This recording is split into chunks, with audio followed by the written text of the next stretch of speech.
Top officials apologize after dying patient is denied immediate treatment at public hospital doorstep.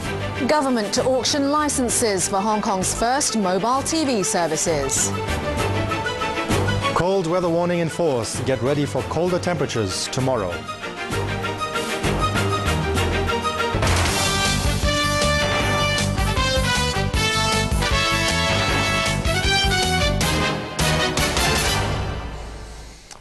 Good evening. The hospital authority has been forced to apologize to the public facing outrage after Caritas Medical Center told a man to call 999 while his father lay dying on the hospital doorstep. Hospital Authority Chief Executive Shane Solomon admitted Caritas staff should have dropped everything to help the heart attack victim and promised to make sure it would not happen again.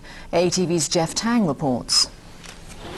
The incident at Caritas Medical Center has caused so much public concern that the Health Minister is demanding answers and action. York Chow has urged the public hospital to review the way it handled the case of a man who died after collapsing right outside his premises in Cheung Sha Wan over the weekend. Every hospital staff, whatever their rank, should know that saving lives is their top priority, Chow said. He pointed out that staff should be prepared to handle any emergency incident and not merely rely on hospital guidelines. Chow also urged them to seek help from superiors or other colleagues if they are unable to handle a situation on their own. The man in charge of running Hong Kong's public hospitals came out today to say he was sorry. I apologise to the public for creating anxiety and confusion over HA's emergency response approach.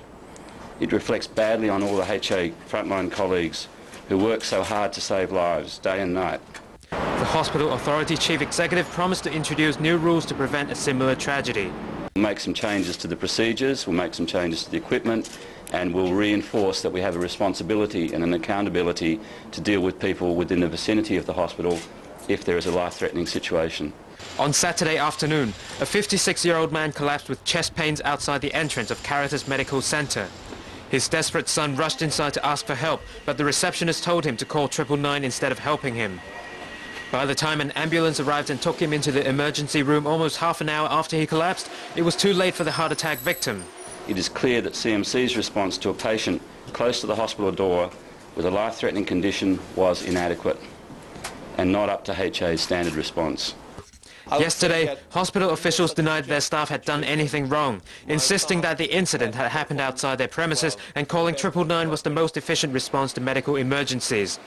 They also said the ambulance service was the fire services department's responsibility. Solomon was singing a different tune today. An ambulance must be called by the hospital staff member calling 999, not asking the patient or their family to do it. HA's priority is to save lives and drop everything else when confronted with a person in a life-threatening condition and offer all the help necessary. Outside the morgue today, the heart attack victim's distraught son demanded justice for his father, saying it was unacceptable that following guidelines meant not using the initiative to save someone's life. The way the hospital handled this was just ridiculous, he said. I also live in Cheung Sha Wan, so am I to expect the hospital to take that long to get to me if I'm in trouble in the future? I apologise today also to the family of the deceased for their loss in such difficult circumstances. I'm sure the son and those that helped him had a right to feel that his father would be safe being so close to the hospital. I'm sorry that we did not offer what he was expecting. The Hospital Authority is expecting a report on the incident from Caritas Medical Center officials within a week and will determine if anyone should be held responsible and fired. Jeff Tang, ATV News. The government will auction licenses next year for Hong Kong's first mobile TV channels, which can be viewed on mobile phones as programs are being broadcast live. While the operators will be subject to broadcasting laws, it's up to them to decide on content and how much they charge for the service. ATV's Arthur Keller reports.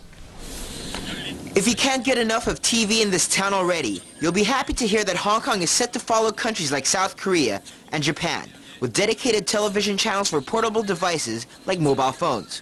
The market is calling for a timely response from government and regulators to facilitate the launch and growth of these innovative services. In the second half of 2009, the government plans to begin auctioning off frequencies to anyone interested